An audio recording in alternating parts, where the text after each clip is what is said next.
and do exactly the same for the third. I'll show you how to create a made-to-measure dressing room. To do this, you'll use generic. Generic articles allow you to design with the dimensions you want for your dressing room of your choice. The first step is to use pedestals, which looks like this. The first thing to do is to modify the dimensions. So in terms of width, we're going to use 100. In terms of height, you can put in just about anything you like. I'm going to base my decision on the ceiling height. And in terms of depth, we'll be sticking to 60. Why 60? Simply because it allows us to fit a closet rail. If you put less than 60, you cannot use thin shelves. You can then duplicate your box. And if you zoom in, you see that you don't have a complaint. So we'll design it ourselves. Our own complaints to do this. I'm going to use a cube, and I'm going to put it at a height of 7 centimeters, a width of 300, and a depth slightly smaller than the depth of my pedestals. Therefore 57 centimeters. I place it underneath. I don't change the color, and it's clear that our complaint is here.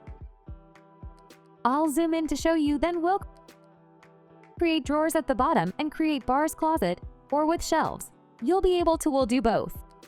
For drawers, we will use this too, is a generic article. So I'm going to use exactly the same width as, and I'm going to set a depth of 57. I'll place it here and bring it up a little. And in terms of height, we'll leave 20 centimeters. Generally, a simple drawer, has a height of 20 centimeters. I'm putting it here. So here, as you can see, it protrudes slightly of the box. For now, we'll leave it that way, and I'll show you what we're going to do next. We can now position our first drawer really flush with our bottom box using the measurement tool. So here we see that we have 14 centimeters to go from the ground. We'll simply set a height of 7 or not even 0. It automatically arises. It's perfect. We're going to change the color. We're going to stay on white here and there.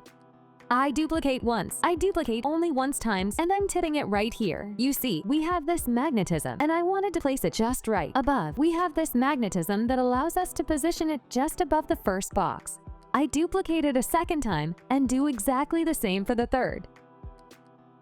From here, I'll be able to automatically duplicate and position them right here.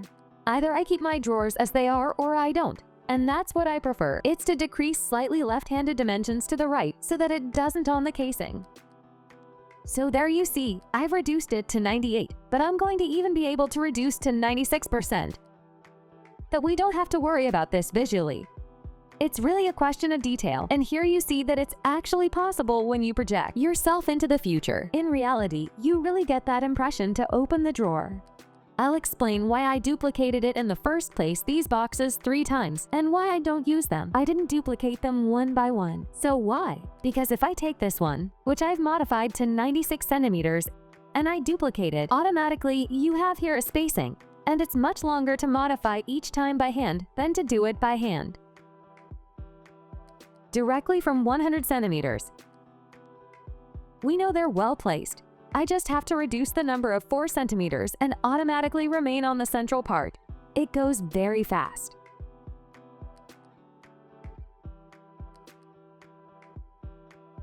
In about 10 seconds, you have your 9 boxes. It's perfect. So here we have our drawers. Next, we'll add a small shelf.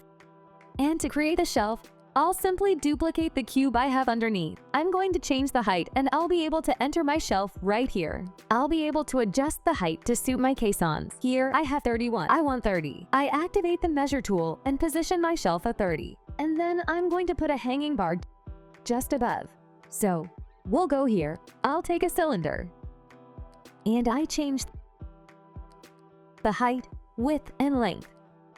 Length to 300. I can position my cylinder inside my box. The same goes for height. I activate my measurement tool. I leave about 90 centimeters. Here I duplicate my shelf that I just above. I activate my measurement tool. Here I put it at 50. I duplicate a second time to get a shelf just above. Likewise, I activate my measurement tool. 25, 24, perfect, and we're not bad at all. We have our drawers, 1 shelf here, 2 shelves there. Here, a closet rail. We'll be able to put some clothes on. So we're going to look for some clothes which are suspended. Perfect then. We will take a small shirt, and the idea will be to suspend our shirt on our closet rails.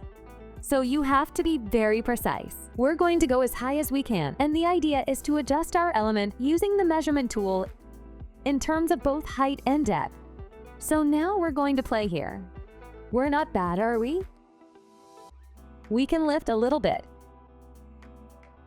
We can adjust here the dimensions, a little more too, a little too low, and we're pretty good.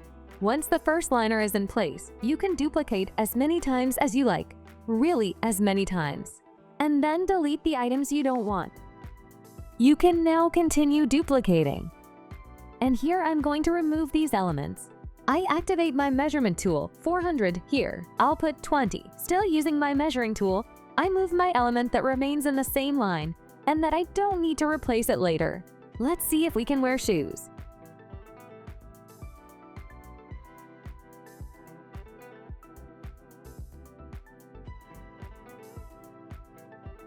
I duplicate, and voila!